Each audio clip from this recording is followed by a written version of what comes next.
Bueno, comenzamos entonces, hoy es viernes 9 de julio 2021, comenzamos con la cuarta sesión del seminario en teoría de la computación. Hoy tenemos otra vez a Pedro Villalba, entonces él nos va a continuar con el tema de ayer sobre complejidad algebraica. Pedro, te dejo. Dale, dale. Buenas tardes a todos. ¿Cómo están? Bueno, en continuidad a lo que habíamos empezado ayer, como les comenté, la idea de hoy es un poco comentarles el trabajo que venimos realizando con el profesor Marcos en el marco del doctorado en ciencia de la computación que venimos realizando en la Facultad Politécnica. Bueno, la historia es larga, ¿verdad? Pero, digamos, nos interesa un poco más el contenido de la demostración, de la investigación que venimos realizando que otra cosa. Entonces, digamos, la línea de investigación al cual nos hemos abocado básicamente es complejidad algebraica eh, y con algún modelo de cómputo formal y específicamente sobre una estructura algebraica que es el grupo, ¿verdad? Entonces, digamos, esa fue la idea desde un comienzo y venimos trabajando en eso, ¿verdad? Entonces, les presento la pantalla y empezamos.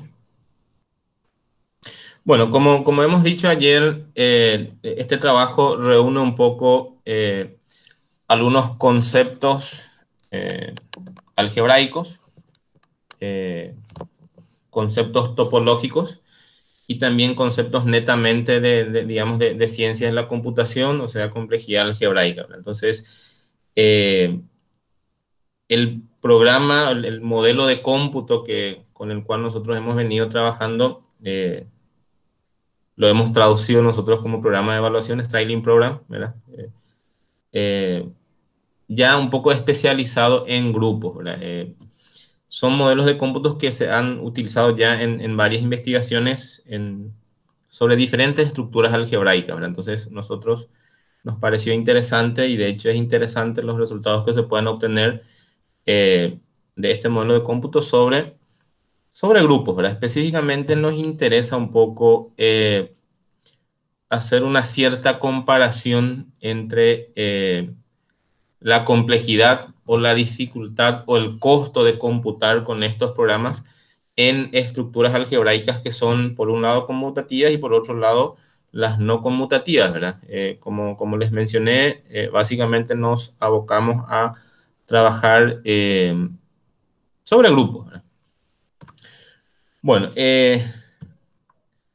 la idea un poco de esta demostración está dividido en, en los siguientes puntos, ¿verdad? Entonces comenzamos un poco conversando de qué fue lo que motivó a que podamos incursionar un poco en esta línea de investigación y después ya pasamos a definir formalmente cuál es nuestro modelo de cómputo, cuál es el concepto, la definición de, de- del costo o la complejidad de evaluación utilizando este modelo, algunas propiedades y después introducimos, digamos, un concepto bastante, consideramos nosotros, innovador, que es la simulación de programas de evaluación que implica el concepto que ayer hemos conversado de isomorfismos, ¿verdad? Entonces, eso nos permitió llegar a una conclusión en cuanto a la complejidad de los programas de evaluación, ¿verdad?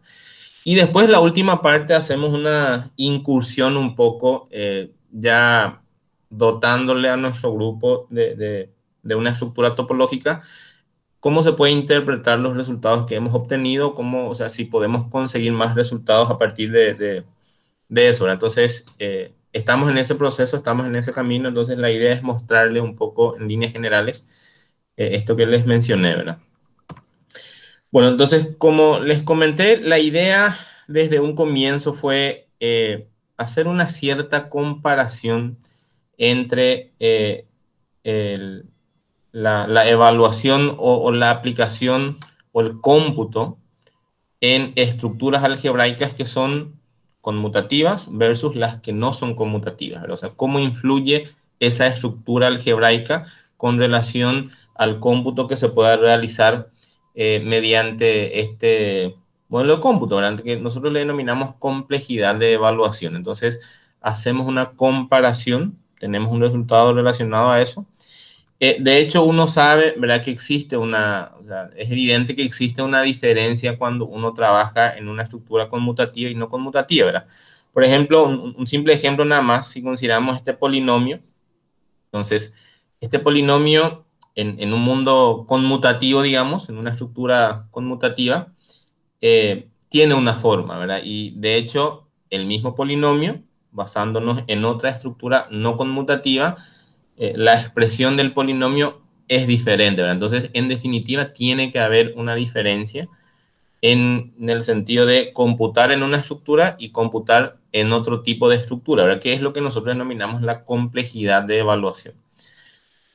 Bueno, existen otros modelos de cómputos, como ser los circuitos aritméticos, que, digamos, han hecho toda esa estructura de aplicar un modelo de cómputo formal a estructuras y ver cómo se pueden clasificar, digamos, las complejidades. De hecho, que se las clasifica después a través de clases de complejidades, ¿verdad? Entonces, un poco tratando de emular lo que se ha hecho con eso, con los circuitos aritméticos. De hecho, ahí se obtiene lo que se conoce como complejidad aritmética.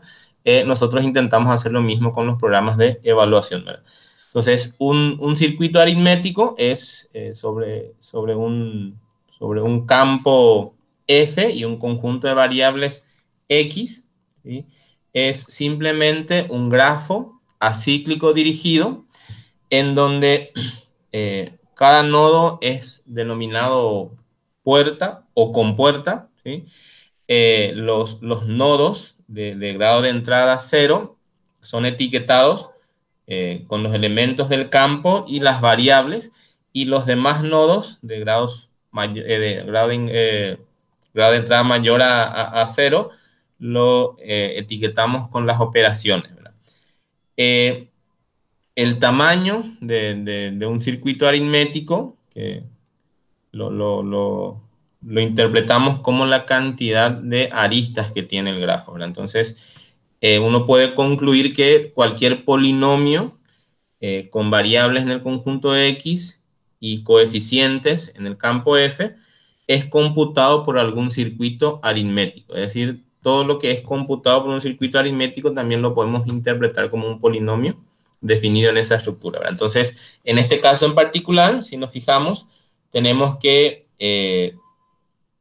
este nodo nos reproduce X más Y, este nodo nos reproduce Y más 1, y este nodo nos indica multiplicar esas tres expresiones, con lo cual obtenemos este polinomio. Entonces uno puede decir este polinomio es computado por este circuito aritmético, ¿verdad? Entonces, y esto origina unas clases que nosotros llamamos complejidad aritmética, que son clases de familias, es decir, conjuntos de conjuntos, de familias de polinomios que cumplen ciertos criterios.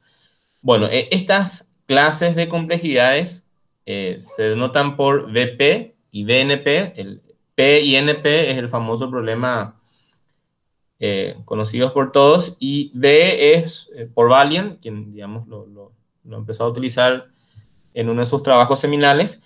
Y estas dos clases de complejidades se definen de la siguiente manera, ¿verdad? Una familia de polinomios pertenece a la clase BP si esa familia de polinomios es lo que llamamos una familia de polinomios P acotados.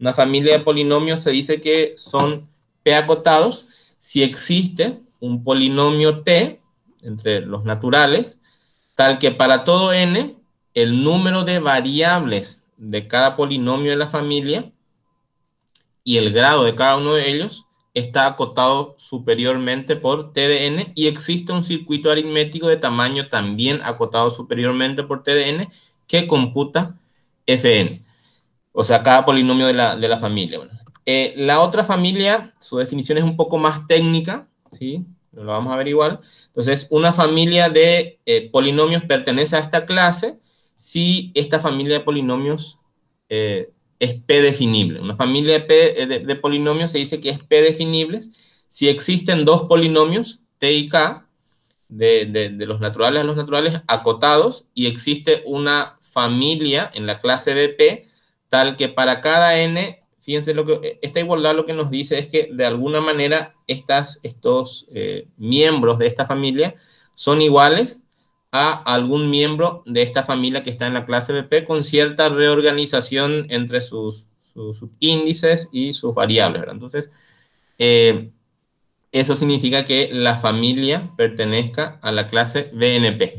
Existen dos ejemplos clásicos de representantes de estas familias, que son la familia de determinantes y la familia de permanentes. La familia de determinantes está en la clase BP y la familia de permanentes en la clase BNP. Entonces, con una idea de realizar algo parecido a esto, o sea, esto es lo que nosotros en el fondo queremos obtener de alguna forma con nuestro modelo de cómputo aplicado sobre grupos, ¿verdad? Entonces, clasificar las clases de complejidades respecto a el programa de evaluación que vamos a utilizar. Bueno, un programa de evaluación, vamos a tratar de entenderlo con una simple idea en qué consiste. Es bastante sencillo, ¿verdad? Vamos a suponer que tenemos esta función, x quinta menos 1 sobre x menos 1, que la queremos computar, la queremos evaluar, ¿verdad? De hecho, nosotros esto lo hacemos mentalmente, omitiendo varios pasos, ¿verdad? Porque conocemos ya cómo es el proceso. Sin embargo, para un modelo de cómputo, un programa de computación, hay que darle los pasos uno a uno que tiene que seguir para poder evaluar esa función. Entonces, eso es lo que define nuestro modelo de cómputo formal, que es el programa de evaluación. Entonces, ¿cómo lo haríamos? Y hay varias formas de hacer, ¿verdad? O sea, de hecho, no habrá un solo programa de evaluación que compute esta función, sino habrá varias, ¿verdad? Entonces, podríamos empezar con una primera instrucción, por decir, en donde tomamos la variable que vamos a utilizar, x. Una siguiente instrucción, como necesitamos obtener x a la quinta, la segunda instrucción sería operar consigo mismo la primera instrucción, ¿sí? Entonces tendríamos gamma 1 operado con gamma 1. Tenemos x cuadrado ahí. La siguiente instrucción podría ser gamma 2 con gamma 2, o tendríamos ya x cuarta ahí. La siguiente instrucción podría ser la anterior, la gamma sub 3, con la primera. Y aquí ya obtendríamos x cuarta por x quinta. Entonces, x quinta ya tendríamos. Después necesitamos otro elemento, que en este caso es el 1. Entonces, metemos eso como una entrada, introducimos como una entrada. Tendríamos gamma 5 igual a 1. Gamma 6 haríamos esto, es decir, gamma 4 menos gamma 5. Gamma 7 haríamos el de abajo, ¿sí? Gamma 1 menos gamma 5. Y por último el cociente. Entonces, al final lo que hemos obtenido es una secuencia de 8 instrucciones que nos permite evaluar o computar esta función. Entonces, al final lo que tenemos, podemos definir, es una secuencia de 8 instrucciones que nos permite computar esta función. Entonces, más o menos esa es la idea con un programa de evaluación. Después uno va definiendo cuáles son las entradas, qué condiciones, qué requisitos, y vamos construyendo nuestro modelo formal de cómputo. Entonces, haremos eso. Vamos a empezar a definir nuestro modelo de cómputo formalmente. Bueno, en este caso precisamos un grupo y un generador suyo, o sea, un conjunto que lo genera. En este caso, como ayer hemos dicho, S va a denotar el conjunto generador del grupo G, ¿sí? Y escogemos A como una NU+ de elementos de S. Es decir, esto que está aquí, lo único que me quiere decir es que A tiene que ser una NU+ de elementos de S. Es decir, tomo n elementos de mi generador y esa va a ser la entrada del programa de evaluación que vamos a definir, ¿sí? Bueno, y por supuesto n un número entero, ¿verdad? Entonces, un programa de evaluación en G sobre S, fíjense que necesitamos siempre discriminar sobre qué conjunto generador vamos a trabajar, ¿sí? Bien es sabido que un grupo puede tener casi siempre más de un conjunto generador. Entonces, un programa de evaluación en G sobre S es un par consistente de gamma, que ya en el ejemplo anterior hemos visto, es una secuencia finita de instrucciones. Vamos a ver enseguida qué formas tienen que tener esas instrucciones. Y G, por supuesto, el grupo generado por un conjunto generador, ¿sí? Entonces, gamma es una secuencia finita de instrucciones y la longitud de nuestro programa de evaluación va a estar determinado por cuántas instrucciones necesitamos, o en todo caso, cuántas instrucciones tiene nuestro programa de evaluación. En este caso, T. Esa es la longitud del programa de evaluación. Cada instrucción, gamma sub i, tiene la siguiente forma. Vamos a ir analizando qué formas pueden tener cada una de las instrucciones. Entonces, puede ser, digo puede ser porque son tres opciones que tenemos. Es decir, cada instrucción es una de estas tres opciones. La siguiente instrucción puede ser distinta, la siguiente puede ser distinta, pero siempre dentro de estas tres posibilidades. Entonces, la primera opción, como necesitamos introducir, como hemos hecho en el ejemplo, ¿verdad? Primero hemos introducido X, después más adelante hemos introducido 1, es decir, necesitamos las entradas, o sea, los elementos del generador. Entonces, en este caso, una posibilidad para la instrucción es que sea A sub J, en donde A sub J es una de las componentes de A, es decir, es un elemento del generador. Para algún J en I sub n son los enteros que van del 1 al n, ¿sí? O, ¿sí?, puede ser la inversa de algún elemento que hemos escogido, de alguna instrucción anterior, ¿sí? O puede ser el producto o la multiplicación de dos instrucciones anteriores. Entonces, fíjense, son tres posibilidades que tenemos. Claro, uno, si va haciendo correr las instrucciones, va a tener una combinación de estas, ¿verdad? Pero mirando cada instrucción por separado, es una de estas, nada más, ¿sí? Bueno, ¿qué significa que un programa de evaluación sea ejecutable sobre su entrada? O sea, ¿qué entradas son ejecutables? Y es lo que definimos a continuación. Entonces, un programa de evaluación es ejecutable en la entrada SA. Fíjense que en la entrada también indicamos el conjunto generador y el elemento escogido de ese conjunto generador. Nosotros mantenemos siempre fijo, tenemos un conjunto generador S y A tiene que ser una NU+ de elementos de S, es decir, la longitud de nuestra entrada lo mantenemos fijo, N, ¿sí?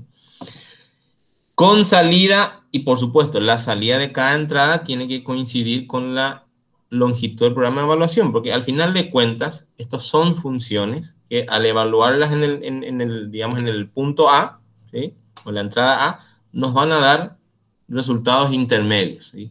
Cada una de las instrucciones precisa de las instrucciones anteriores.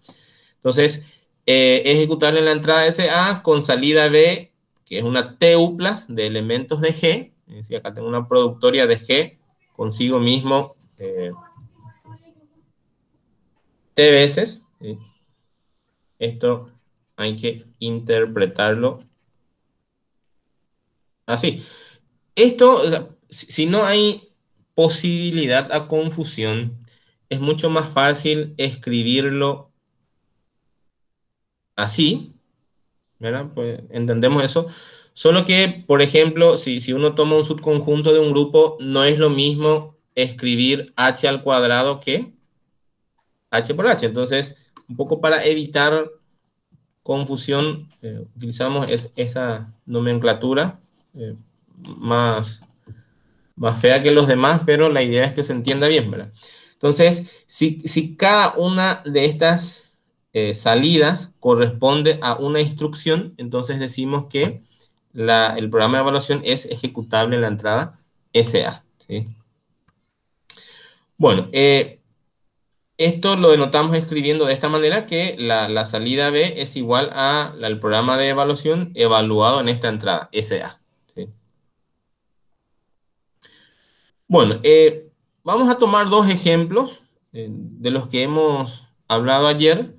Consideremos el grupo diedral, ¿sí?, en donde n vale 6 en este caso, que es generado por, como dijimos ayer, por una rotación específica y por una reflexión específica. Entonces, necesitamos obtener o necesitamos evaluar o obtener un elemento de este grupo. Por ejemplo, tomamos uno cualquiera, SR cubo. Vamos a suponer que la idea es evaluar o computar este elemento mediante un programa de evaluación. Entonces, ¿qué es lo que hacemos? De vuelta, definimos lo que necesitamos. Necesitamos tener S, necesitamos tener R. Entonces, nuestras primeras dos instrucciones las utilizamos para definir esas dos entradas que necesitamos, ¿sí? Y a partir de ahí empezamos a utilizar los que ya tenemos, ¿verdad? Entonces, la tercera instrucción sería la segunda por la segunda, obtendríamos ya R cuadrado ahí. La cuarta instrucción sería la tercera por la segunda, ya tendríamos R cubo ahí. Y la quinta sería la primera por la cuarta, ya tendríamos el elemento que necesitamos. Entonces, aquí es como que uno dice, sí, o sea, esto es medio trivial. Claro, es trivial, pero tenemos que formalizar ese proceso de cómo obtener o cómo evaluar o cómo computar un elemento de este grupo en particular, ¿sí? Este ejemplo también va en el mismo sentido. Tenemos el grupo simétrico S sub 6, o sea, el grupo de permutaciones o simetrías, ¿sí?, de orden 6. Entonces, estos dos ciclos, alfa y beta, son generadores de este grupo, es decir, este par de ciclos me genera este grupo. Y necesitamos obtener este elemento. Entonces, vamos a construir un programa de evaluación lambda, que acá ya tenemos que con 7 instrucciones obtendremos este elemento. Entonces, vamos a ver cómo lo obtenemos. También sencillito. Entonces, lo primero es, necesito tener los dos elementos del generador. Entonces, las primeras dos instrucciones se encargan de introducir esos dos elementos. A partir de la tercera, operamos la primera con la primera, en la cuarta, la segunda con la tercera, en la quinta, la cuarta con la primera, en la sexta, la quinta con la segunda, y en la séptima, la sexta con la sexta. Entonces, obtenemos ya este elemento. Entonces, fíjense, o sea, esto nosotros lo hacemos a una escala muy pequeña, pero esto en general, si uno lo trabaja en un grupo arbitrario, fíjense este elemento, este es el elemento que nos pedía computar, o computar este elemento u obtener este elemento.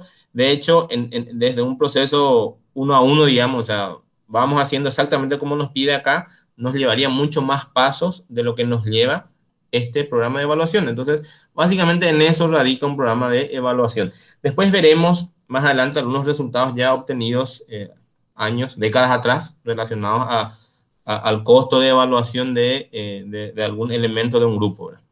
Entonces, aquí tenemos dos programas de evaluación que nos permiten obtener dos elementos específicos, que es lo que hemos acordado ahora. Entonces, enseguida veremos más resultados al respecto. Bueno, computabilidad. ¿Qué significa computar en el sentido de nuestro programa de evaluación? Vamos a ver qué significa eso. Entonces, un programa de evaluación gamma sub G computa un subconjunto F del grupo G en N. Este en N es lo que hemos dicho. Siempre necesitamos fijar la longitud de nuestras entradas. Si solo si existe una entrada, o sea, existe una entrada para el cual todos los elementos de F están incluidos en este conjunto. ¿Qué es este conjunto? Y fíjense, esto sería gamma sub 1 de A, gamma sub 2 de A, hasta gamma sub T de A, ¿sí? Entonces, si existe una entrada para el cual este conjunto está incluido en la salida de esta entrada mediante el programa de evaluación, entonces decimos que F es computado por este programa de evaluación. Bueno, y el costo de evaluación, hemos visto ya que la longitud de un programa de evaluación es exactamente la cantidad de instrucciones que tiene. Entonces, el costo de evaluación va a ser el mínimo o o la longitud del programa de evaluación más corto o más corta que computa F. Es decir, lo vamos a anotar de esta forma, L sub G de Fn, siempre aquí indicando la longitud de nuestra entrada y que estamos trabajando respecto a un programa de evaluación sobre G. Entonces, es la longitud mínima de un programa de evaluación, gamma sub G, que computa F en N. Entonces, es la longitud del programa de evaluación más corta que computa F.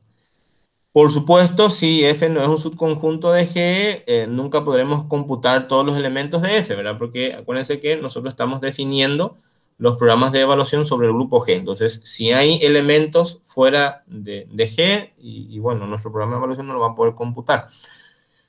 Es decir, su longitud va a ser infinita, ¿verdad?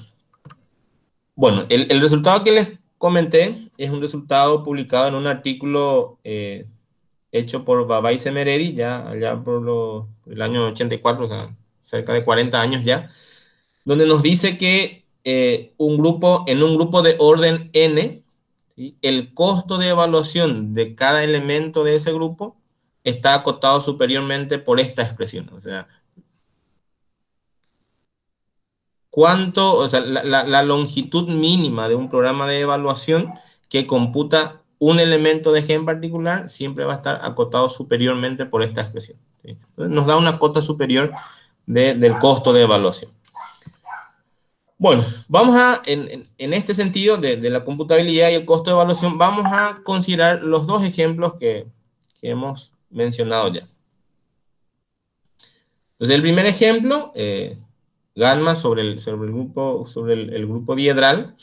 Entonces, habíamos tenido nosotros 5 instrucciones que con eso obteníamos el elemento que queríamos, ¿verdad? Entonces, en términos de computabilidad, podemos decir lo siguiente, ¿verdad? Que este programa de evaluación va a computar cualquier subconjunto del conjunto compuesto por cada uno de las instrucciones, los resultados de las instrucciones, es decir, gamma 1, gamma 2, gamma 3, gamma 4, gamma 5, y evaluar una entrada en particular.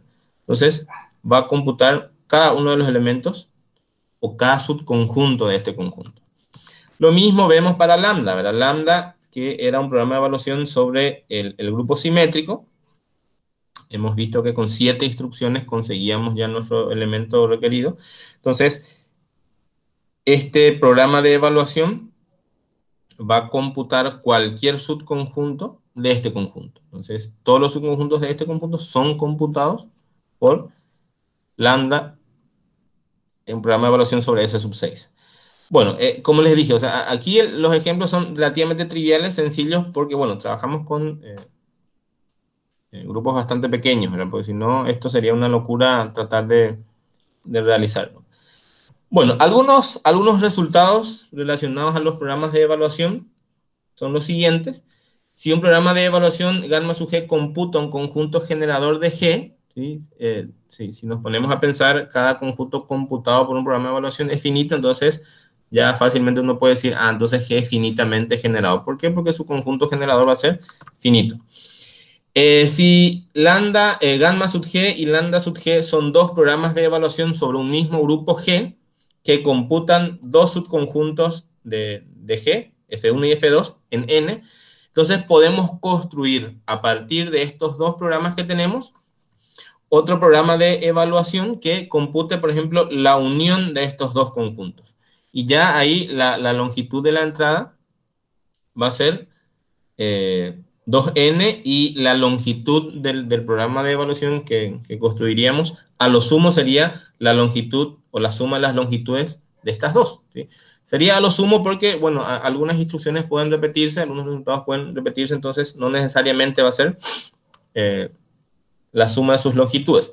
Bueno, si eso lo podemos hacer con la unión, en definitiva lo podemos hacer también con la intersección, ¿verdad? Bueno, y introducimos la idea de simulación, pero antes de introducir esa idea, veremos un concepto que vamos a necesitar para definir la simulación, que es la de extensión isomorfa, ¿verdad? Entonces, una extensión isomorfa consiste en lo siguiente. Si tengo dos grupos, G y G', un subconjunto F de G, decimos que tiene una extensión isomorfa F' en el otro grupo, F', si solo si existen, primero, un subgrupo H de G que contiene a F, otro subgrupo H' en G' que contiene a F', y un isomorfismo que relaciona el subgrupo H con el subgrupo H', de manera que la imagen de ese isomorfismo a través de F nos dé exactamente F'. Entonces, esa es una extensión isomorfa de F, ¿sí? Bueno, esta idea es la que vamos a utilizar después para definir la simulación. Bueno, normalmente acostumbramos a denotar la extensión isomorfa de F, que aquí lo llamamos F' como, fíjense, F sombrerito sub G', un poco para indicar que esta expresión es la extensión isomorfa de F en el grupo G'. ¿Sí? Entonces ahora definimos lo que es la simulación de programas de evaluación. ¿Sí? Sea gamma sub G un programa de evaluación. Entonces, para todo entero positivo n, decimos que un programa de evaluación lambda sub G' simula el programa de evaluación gamma sub G, si solo si para todo conjunto F computable por gamma sub G en N, existe una extensión isomorfa de F en G' que es computable por el programa de evaluación que decimos lo va a simular, que es lambda sub G' en N. ¿Sí? Bueno, entonces esta es la definición de simulación. O sea, lo que acá nos dice básicamente es que si lambda simula, perdón, si lambda sub G' simula gamma sub G, entonces todo conjunto computado por gamma sub G tiene que tener una extensión isomorfa que es computado por lambda sub G'. Entonces es como que a través de un isomorfismo asociamos el cómputo de F con el cómputo de F' en el otro grupo. Bueno, esta relación de lambda simula gamma la denotamos de esta manera. Bueno, y hay algunos resultados interesantes con relación a esta relación, ¿verdad? Bueno, si lo queremos ver en un esquema, lo que tenemos es, entonces, los dos grupos G y G', H y H' subgrupos que contienen a F y F', y tenemos un isomorfismo que va de H a H'. Entonces, este isomorfismo envía F a F', y entonces F es computado por gamma sub G, F' es computado por gamma sub G' en N. ¿Sí? Bueno, algunas propiedades, como les mencioné, son las siguientes, ¿verdad? Si los grupos G y G' no contienen subgrupos isomorfos, es decir, no existirían los H y H', que necesitamos que sean isomorfos, ¿sí? Estos dos grupos, H y H', ¿sí? Entonces, si los grupos no contienen subgrupos isomorfos, entonces no va a existir un programa de evaluación en G' que simule gamma sub G. Bueno, esta relación de simulación es una relación de preorden, es decir, es reflexiva, es transitiva, pero no es simétrica, por lo tanto, no es una relación de equivalencia. ¿Sí? Bueno, entonces definimos lo que es la complejidad de evaluación de un programa de evaluación. Ya hemos definido el costo, ahora vamos a definir la complejidad. Bueno, la complejidad, por supuesto, es mucho más general que el costo de evaluación. Vamos a ver qué significa. Dado un conjunto F, tomamos una familia G mayúscula cursiva de grupos tal que, fíjense, es una familia de grupos, tal que F tiene que estar incluido en la intersección de cada uno de los miembros de esta familia. Es decir, F tiene que ser un subconjunto de cada uno de los grupos que está en la familia G. ¿Sí?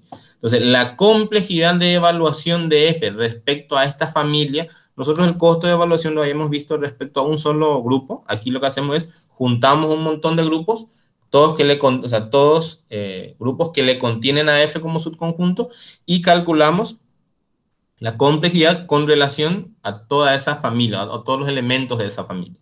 Entonces, la complejidad de evaluación, que lo denotamos de esta manera, es el mínimo del costo de evaluación de F respecto a cada uno de los grupos. Entonces, es el mínimo del costo de evaluación con relación a esa familia de grupos.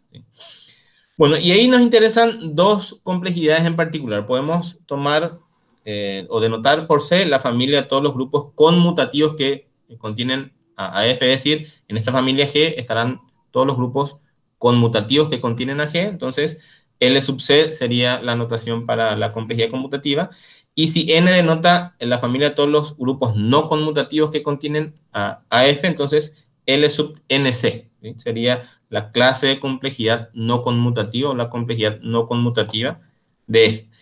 De hecho, estas dos complejidades son las que vamos a comparar. ¿Sí?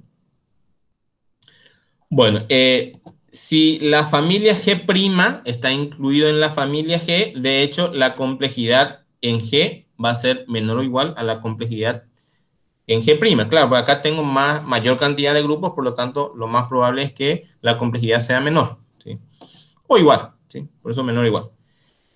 Para todo grupo conmutativo G, y este es el resultado clave que nos permite obtener el resultado más interesante del trabajo, es: para todo grupo conmutativo G existe un grupo no conmutativo G', tal que, fíjense, el costo de evaluación en G' de la extensión isomorfa de f en n es menor o igual al costo de evaluación de f en G, en n, en el grupo G.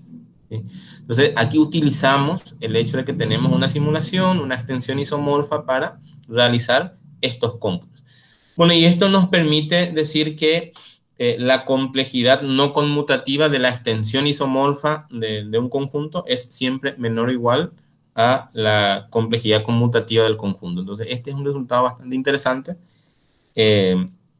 Bueno, que pretendemos ampliar, ojalá se pueda, ¿sí? Pero estamos en eso, ¿sí? Pero es un resultado que de por sí es muy interesante, ¿verdad?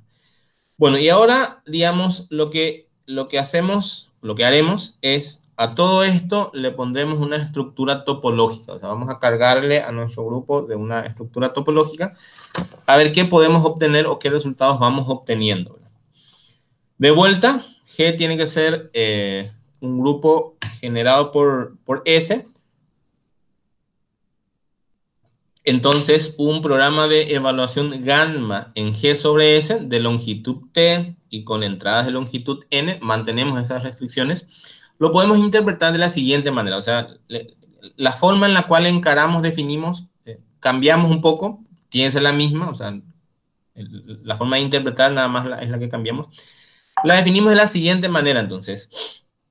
Gamma, una función que va de vuelta. Aquí si uno quiere no complicarse con la notación, si no nos lleva a confusión, podemos entender que gamma es una función que va de S a la N a G a la T. Es decir, lo que tengo aquí es una NU+, ¿sí? NU+ o sea, las entradas son NU+ de elementos de S y las salidas son TU+ de elementos de G. Eso es lo que tiene que quedar claro, porque de repente S a la N uno lo puede interpretar de otra manera en el grupo y no es eso lo que queremos, o sea, no es esa la situación. Ok, entonces tenemos gamma como una función que va de esta productoria a esta productoria, tal que gamma de A, fíjense, es gamma sub I de A, donde I varía en I sub T. Es decir, lo que al final estamos teniendo es exactamente lo que teníamos. Esto entonces, ¿qué es? Es gamma de A, va a ser simplemente,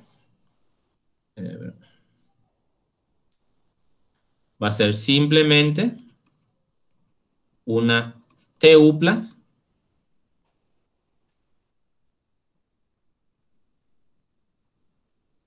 de elementos de G, donde cada uno de estos, ¿sí?, pertenecen a G. Entonces, estamos teniendo exactamente lo mismo que teníamos, ¿sí? Claro, ahora vamos a definir qué son estas gamma sub I. Bueno, y deberían ser las mismas instrucciones que teníamos antes, ¿sí?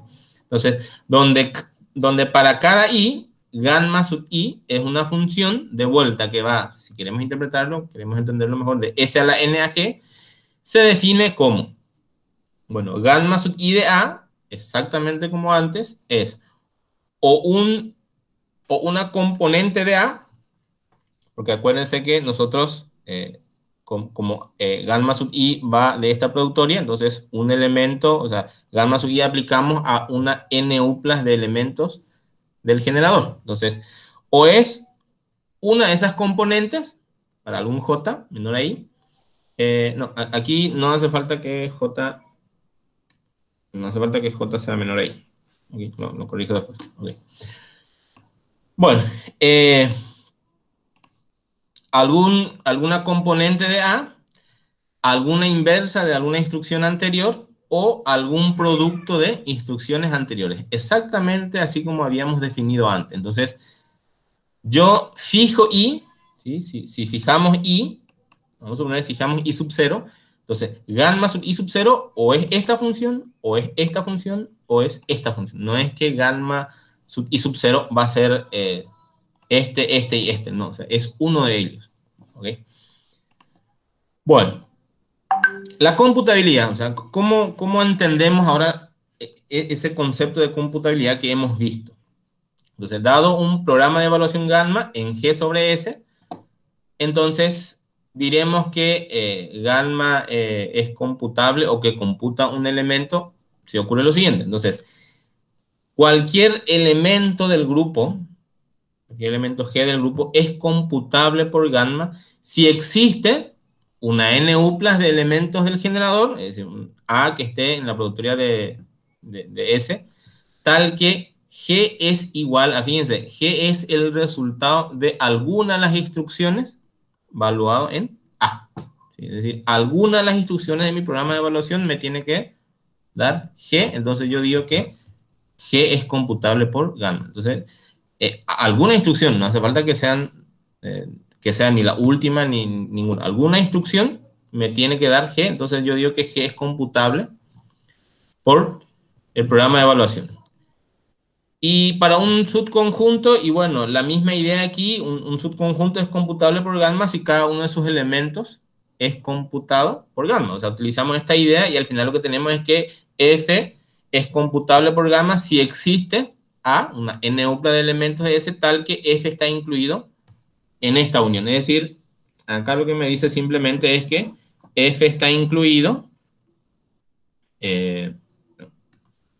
simplemente que F está incluido en esto, en gamma sub 1 de A, gamma sub 2 de A, hasta gamma sub T de A. Claro, esto es lo que nosotros llamamos B sub 1, B sub 2, B sub T. Es decir, nosotros decíamos que nuestro programa de F es computado por el programa de evaluación, ¿sí? Si F estaba incluido en este conjunto. Entonces es exactamente lo mismo.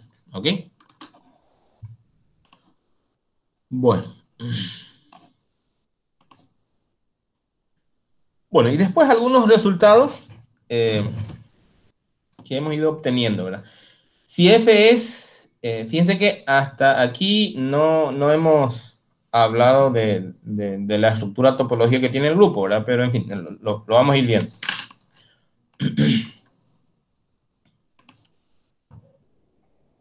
Bueno, si F es computado por un programa de evaluación gamma en G sobre S, entonces F es igual a la unión de la imagen de la preinversa de F, en donde estas instrucciones son algunas, no todas. Es decir, para algún subconjunto de I sub T, le llamamos I sub T sub F, se cumple esta igualdad. Y eso ocurre siempre.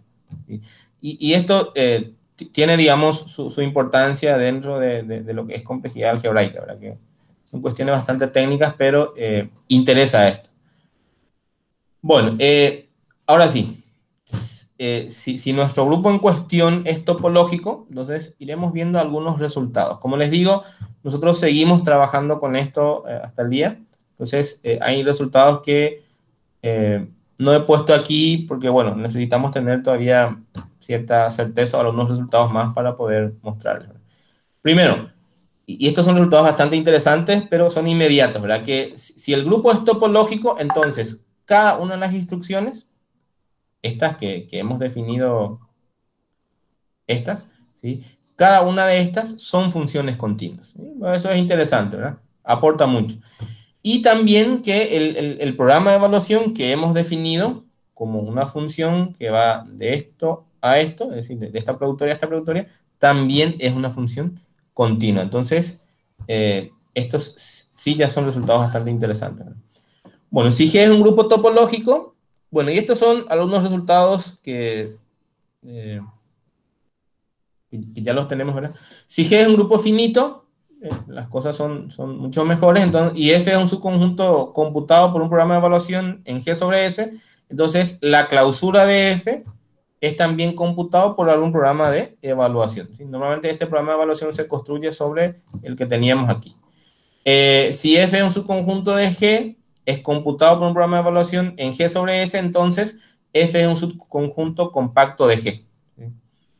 Bueno, y como les digo, hay otros resultados con los cuales estamos trabajando todavía, entonces supongo que en algún tiempo no muy lejano de aquí podremos en otro seminario mostrarles eso con más detalle. Bueno, todo esto que les mencioné está en un artículo que está en la página del profesor Marcos. El que quiera ver los detalles de las demostraciones y demás cosas lo puede ver ahí sin problema, ¿verdad? Bueno, eso es todo lo que quería mostrarles, más o menos qué es lo que estamos trabajando, a qué apuntamos y como les digo, esto es un trabajo que estamos realizando y quedan todavía algunas cuestiones pendientes.